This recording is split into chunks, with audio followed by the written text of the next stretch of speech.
7-ci fəsil. Kiyevdə hava sərin idi. Renatın əynində yalnız kostyum vardı. O, doğma şəhərin küçələri ilə addımlayır, amma bəzi yerləri tanımaqda çətinlik çəkirdi. Hər şey o dərəcədə dəyişmişdi ki, elə bil yad bir ölkədə gəzirdi. Hərçənd son 15-20 ildə Moskva da xeyli dəyişmişdi. 90-cı illərin ortalarında yad bir şəhərə necə gəldiyini yaxşı xatırlayırdı. Orada onu heç kim gözləmir və qəbul etmirdi. Nəyəsə nail olmaq çox çətin idi. Gənc jurnalisti işə götürmək istəmir, məqalələrini dərc etmirdilər. Liza ilə boşandıqdan sonra da asan olmadı. Hər şeyi yenidən başlamaq lazım gəldi. Yaşayış yeri üçün kirayə haqqı ödəməli, qızına görə aliment verməli, hər hansı bir yolla pul qazanmalı idi. O vaxt hər şeydən yapışırdı. Sanki bütün bunlar lap çoxdan olub.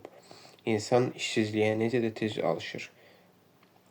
Səhrə yaxın yuxuya gedə, günorta 4-dəcən yata, günlərlə avralana, axşamlar isə gür musiqinin və içkinin təsiri altında fikrini dağıtmaq üçün vaxtını məşhur klublarda keçirə bilərsən.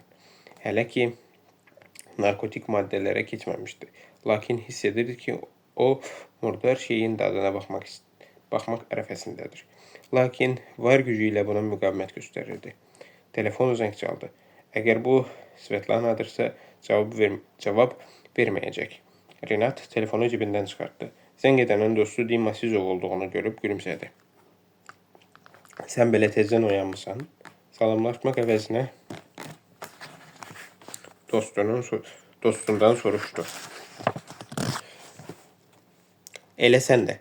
Dima güldü. Səhərlər telefonun həmişə bağlı olur. Əgər oyaqsansa telefon işləyir. Yatırsansa söndürülmüş olur. Ona görə də rahat zəng edirəm. Səni oyadacağımdan qorxmuram. Sən indi evdəsən. Yanına gəlmək istəyirəm. Çox maraqlı bir iş var. Yox, evdə deyiləm. Renat gülümsədi. Ümumiyyətlə Moskvada deyiləm. Bu burjualardan nə desən çıxar. Dima heyranlıqla bildirdi. Yəqin yenə Parisdəsən. Ya da Londonda. Yox, mən Kiyevdəyim.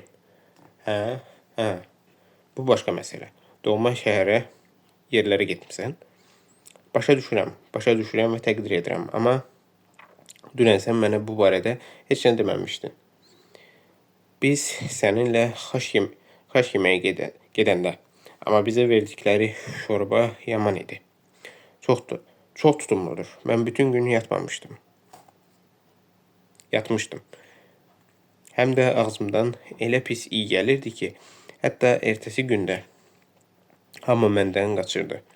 Dəhşətli bir qarışığın, arağın, bişmiş mal ayaqlarının, şorba badımcanın və bir də sarımsağın iyi, amma çox dadlı idi. Mən isə kostyumumu dəyişdirməyə getmişdim. Renat xatırladı. Dünən axşam isə Lizaya baş çəkdim. Yenə davadalaş salmışdı. Dima için çəkdi. O, Renatın keçmiş arvadını xoşlamır. Şəripovlar bir ailə kimi yaşadıkları vaxtlarda da həmişə Liza ilə mübahisə edirdi. Yox, Renat köks ötürdü. O bədbəxt bir qadındır. Heç kimi yoxdur. Təkcə xalası oğlu var. O da həmişə Lizaya təzyiq göstərir. Ona yazığım gəlir. İndi də səndə mərhəmət oyatmaq istəyir. Dima narazı səslə qeyd etdi. Onun yadından çıxıb ki, sənin başına nə oyun açdı, sənin dostlarını evdən necə uzaqlaşdırdı, sən də hər şeyi unutmuşsan. Mən heç nəyi unutmamışam. Sən nə üçün zəng etmirsən? Yeri gəlmişkən, məndə bu dəqiqə roaming işləyir. Milyonerlərin hamısı simic adamlardır. İşləyir. Sənin nağıllığına görə səndən çox pul ödəyirəm. Milyonerlərin hamısı simic adamlardır. Dima təntənəli şəkildə elan etdi. Səninlə vacib işim var. İstəyirdim ki, görüşüb danışaq. Amma telefonda da deyə bilərəm. Çox maraqlı layihədir. Yenə hansısa ağılsız bir plandır. Dostunun bitib tükənməyən icadlarından daim axtarışda olmaq xasiyyətindən xoşu gəlirdi. Yox, ağılsız deyil. Bu Amerikalıların Christian Science Monitor'un Xristian elm monitoru elektron və çap şəklində nəşr edilən beynəlxalq dünyəvi qəzet planıdır. Onlar 3 nəfər çox varlı varis tapıblar. Onlara təklif edirlər ki, həyatlarının miras aldıqdan sonraki ilk 30 günü haqqında danışsınlar. Başa düşürsənmi? Bu necə maraqlıdır. 3 nəfər normal həyatını yaşayan, işləyib dolanışıq pulunu qazanan adam birdən-birə milyonerə çevrilir. Hətta milyarderə. Birinci əhvalat həmin Amerikalı qızla bağlıdır. Baba ölür. Nəvə isə onun yeganə varisidir. O vaxt qızın cəmi 19 yaşı vardı. Barda ofisiant işləyirdi. Amma indi 8 milyard dollarlıq sərvəti var. Təsəvvür edirsən? İkinci əhvalat qonşusundan miras almış fransızla bağlıdır. Bu lap ağlasığmaz əhvalatdır. Fransız öz qohumunun qonşusunun yanında bağban işləyirmiş və onun pişiklərinə baxırmış. Həmin pişiksevər xəstələndiyi zaman qərarı alır ki, öz milyard dollarını bağbanına vəsiyyət etsin. Nəhayət sənin əhvalatın. Moskvada sadə, istedadlı, yaxşı gələcəyi olan, amma çox kasıb və məğrur bir jurnalist yaşayır. Gözlənilmədən onun dayısı ölür.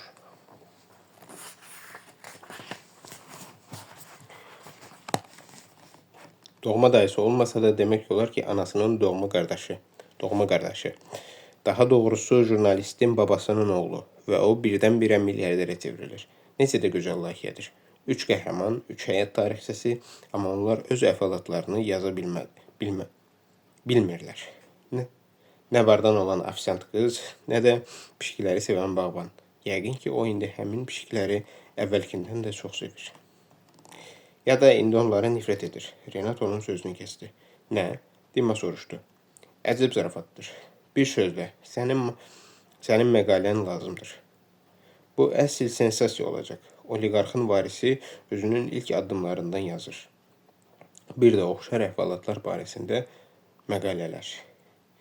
Yeni milyarderlərin ilk addımları. Həyatın mənasını tapmaq yaxud həyatın yeni keyfiyyəti. Nəsə buna bənzər bir şey. Təsəvvür edirsən necə yazılar alınacaq? Bir də ki, onları dayının vəsiyyətnaməsi maraqlandırır. Onun rəsmi vəsiyyətnaməsi olubmu? Yox, olmayıb. Bu söhbət Renatın xoşuna gəlmədi. Gəl belə edək. Mən bu axşam Moskvaya qayıdıram. Görüşüb danışarıq. Sən belə tez qayıdacaqsan, Dimma təcrübəndi. Onda sabah edək. Hər halda fikirləş. Çox yaxşı layihədir. Heç nə uydurmalı olmayacaqsan. Hər şeyi olduğu kimi yazacaqsan. Mənə təzə maşını necə bağışladığından da danışarsan. Mütləq. Svetlanaya salamdı. Dimma birdən xatırladı. Axı onların qrupu bu günlərdə Kiyevdə konsert verir. Mən indi başa düşürəm ki, vətən səni niyə belə çəkirmiş. Svetaya de ki, deyə bilmərəm. Renat onun sözünü kəsdi. Biz ayrılmaq qərarına gəlmişik.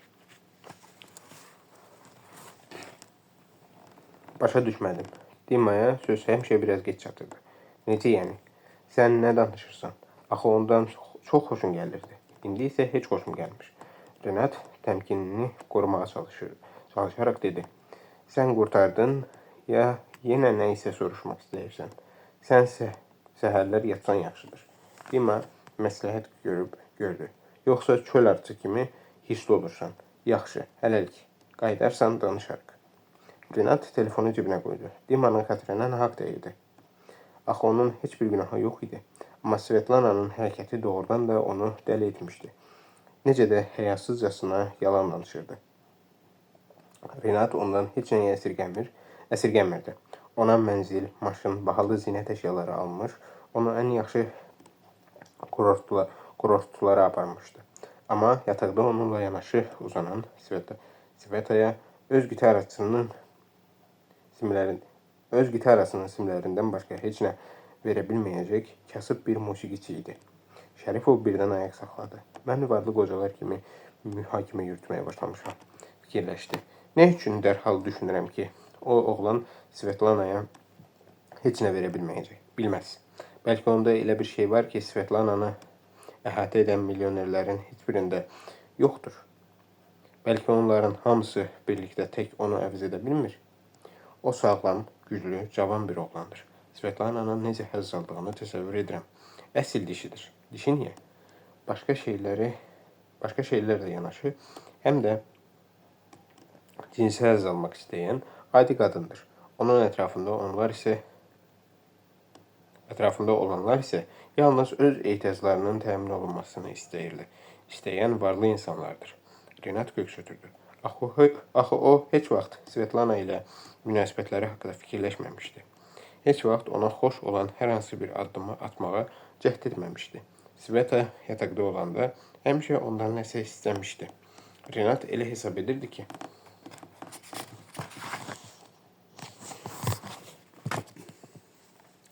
ona bahalı hədiyyələr verməklə öz vəzifəsini yerinə yetirir.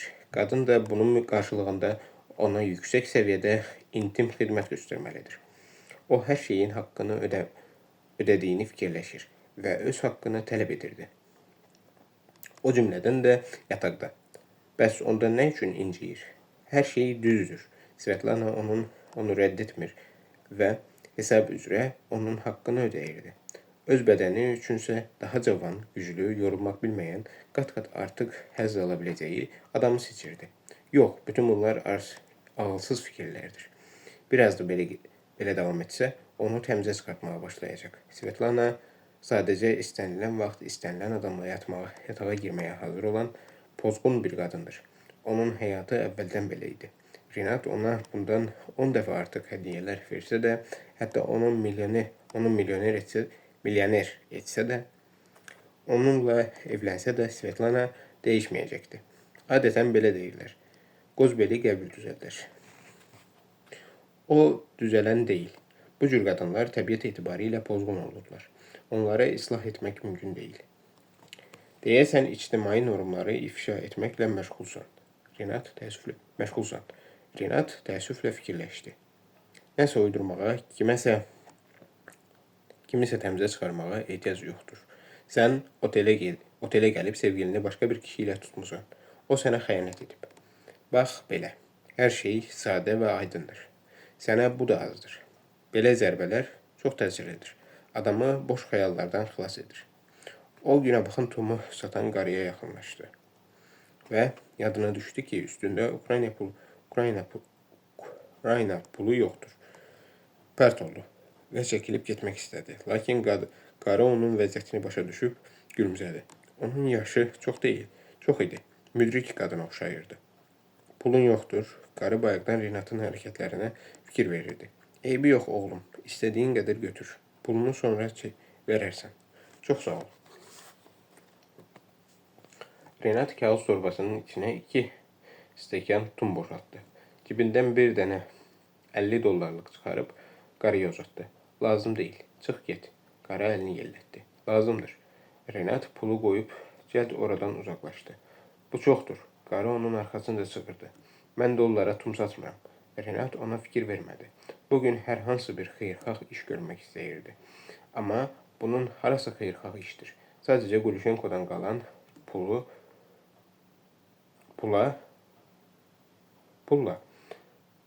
tumun haqqını ödəyib. Həmin pullar isə heç də düz yolla qazanılmayıb. Üstəlik, bu heç onun öz pulu da deyil. Şərifov kədərlə gülümsədi. Necə deyərlər? Xeyirxah niyyət hələ xeyirxah iş deyil. O səni cənnətə aparmaz. O bir qədər irəlidə valyuta dəyişmə məntəqəsinin olduğunu gördü. Cibində hələ bir neçə kağız vardı. Dollar və avrolar. Onların hamısını Ukrayna qrivnasına dəyişdi. Fikirləşdi ki, kilsəyə gedib pulu kasıb-küsuba paylamaq lazımdır. Yoxsa məscidə getsin. Bəlkə orada ehtiyacı olanlar daha çoxdur. Təbiətindəki ikiləşmə həm əməllərində, həm də Qərarlarında özünü büruzə verirdi. Ata tərəfdən tatar və müsəlman idi. Hərdən məscidə gedir, dindar adamlara maraqla tamaşa edirdi. Bu atasının etiqadı və Şəripovlar ailəsinin ənənəsi idi.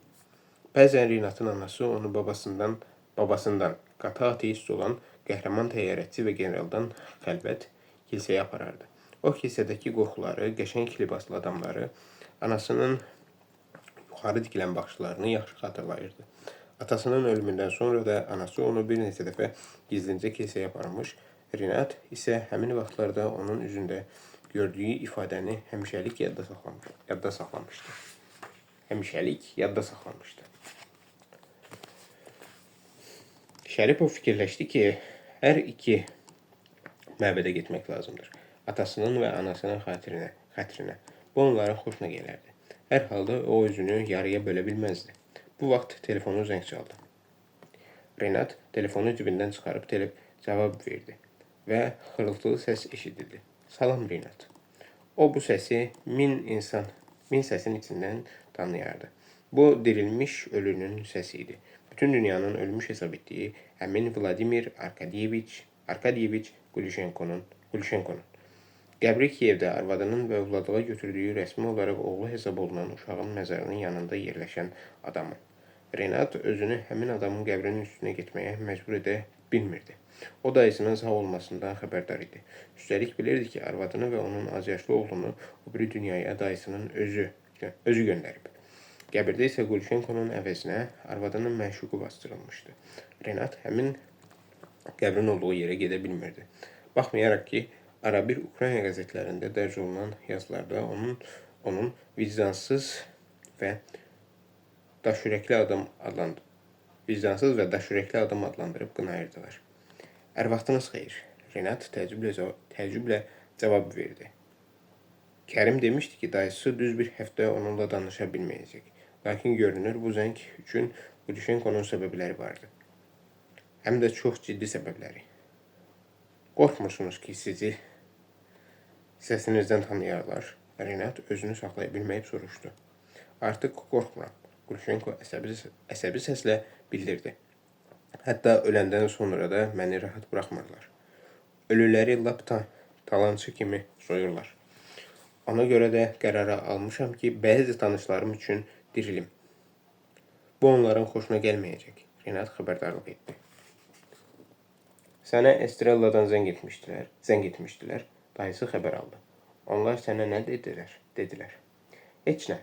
Yalnız bunu xahiş etdilər ki, zəng vurduqlarını sizə bildirim.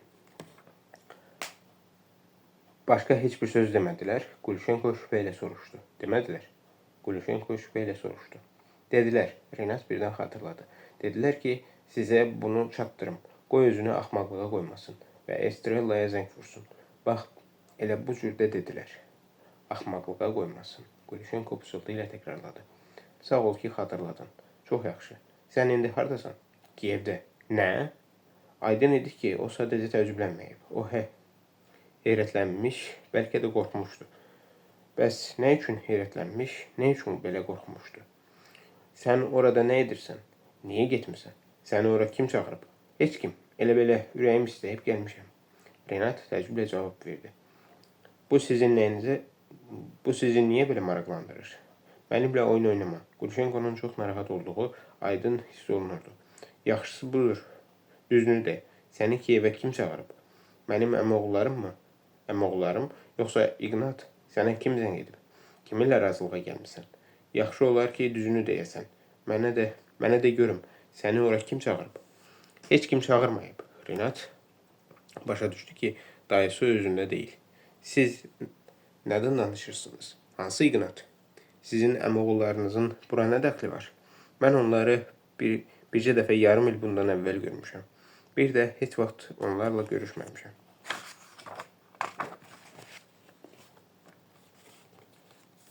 Bəs Kiyevə nə üçün getmirsən? Öz işlərimə görə. Rinat yaxınlıqda dayanmış milis işçisinin diqqətlə ona baxdığını gördü. Deyəsən söhbətin bir hissəsini eşitmişdi. Tez küçənin o biri tərəfinə keçdi. Hansı işlərinə görə? Gulüşenko artıq özünü saxlaya bilmirdi. Ay oğlan, mənimlə oyun oynamaq qərarına gəlmisən?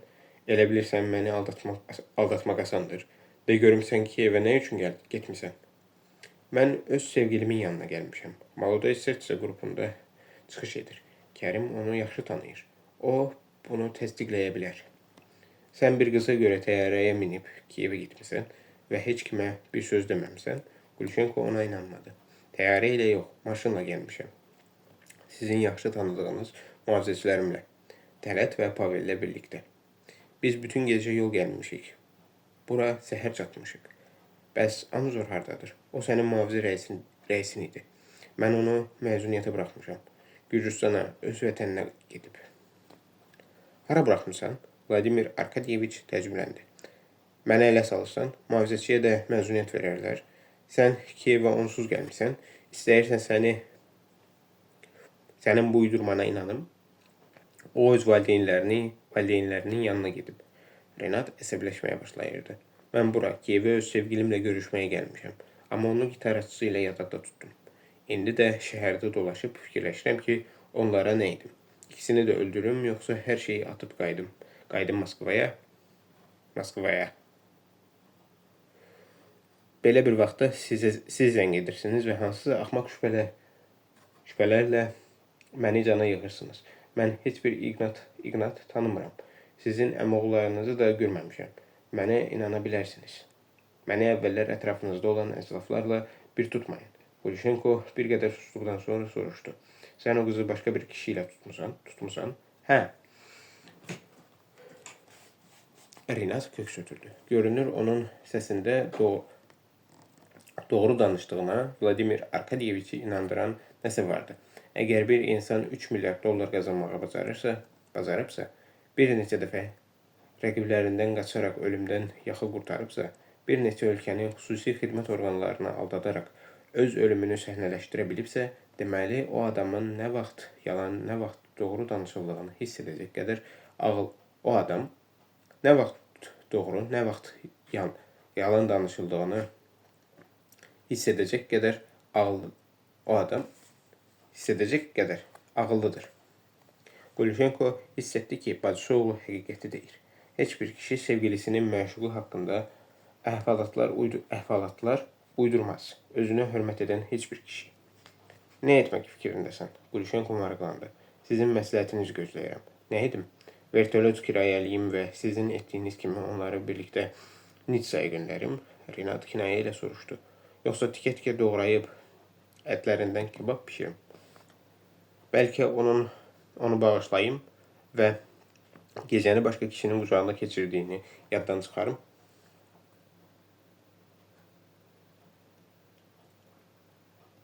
Qışqırma. Gülşenko məsləhət gördü. Həm də dərinə getmə. Əgər həmin müğənnicik öz musiqiçisi ilə bir yatağa giribsə, bunda dəhşətli bir şey yoxdur. Belə şeylər tez-tez olur. O sənin arvadın yox, məşuqəndir. Bunu niyə özünə dərd edirsən? Sevinmək lazımdır. O sənə yox, sənin pullarına xəyanət edib. Axı sən ciddi şəkildə inanmırdın ki, o qız sənin qara gözlərinə aşıq olub.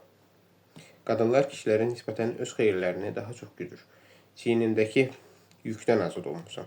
Asan şəkildə və yaxşılıqla. Bəs o mənim arvadım olsaydı, onda nə etmək lazım idi? Renat xəbər aldı. Ümumiyyətlə, bunlar arasındakı fərq nədir? Fərq böyükdür. Əgər qadın sənin soyadını daşıyırsa və sənin ailə üzvün sayılırsa, o sənə təkcə bir kişi kimi xəyanət etmir. Həm də bütün ailə dəyərlərini satır. O, sənin həyatını alt-üst edir və səni gülünc vəziyyətə qoyur. Amma sənə xəyanət edən fahişədirsə, bunda təhqiramiz heç nə yoxdur. Əksinə, gülməlidir. Mən fikirləşdim ki, sən bunların fərqini başa düşürsən. Görünür, başa düşəcək qədər ağıllı deyiləm. Renat onu acıladı. Görünür, elədir. Amma səni mən seçməmişəm. Belə alınıb. Ona görə də qulaq as. Gör nə deyirəm. Sən bugün nahaq yerə Kiyevə getmisən. Amma bir halda ki, oradasan, biz bundan istifadə etməliyik. Sənin adımlarında silah var? Deyəsən var. Onda belə elə. Ən bahalı otelin ən yaxşı otaqlarından birini tut. Sonra mənim əmoğullarımı yanına çağır. Onlar gələndə mənim haqqımda danış. De ki, mən sağam. başa düşürsən, onların çaşqın sifətinə baxarsan. Qoy hirslənsinlər, qorxsunlar, titrəsinlər. Əgər inanmasalar, onda dərhal mənə zəng vur. Mən sənə nömrəmi deyəcəyim. Amma nəzərə al ki, onu səndən başqa heç kim bilməyəcək. Bilməməlidir. Səninlə danışan kimi telefonu atacağam. Başa düşdüm. Amma sizin sağ olduğunuzu onlara nə üçün deməliyik? Belə lazımdır. Hər şeyi dəyişib. Əgər mən doğrudan da ölmüş olsaydım, yenə öz işlərimi düzəltmək və qaydaya salmaq üçün o dünyadan qayıdıb gəlməli idim. Adama ölməyə də imkan vermirlər. Glushenko zarafatla dedi. Nəzərə al ki, ehtiyatlı olmaq lazımdır. Onlar razılığa gəliblərsə, səni elə otelin içindəcə öldürə bilərlər. Mühafizəçilərini də həmçinin. Qorxmursan ki? Deyəsən yox. Bəlkə milis çağırım. Renat qəfildən soruşdu. Bilmək olmurdu ki, ciddi danışır yoxsa zarafat edir. Axmaq, Glushenko danışığı bitirdi. Renat gülümsədi. Hər halda ölmüş dayısını özündən çıxara bilmişdi. Və bu çox xoş idi. 7-ci fəslin sonu.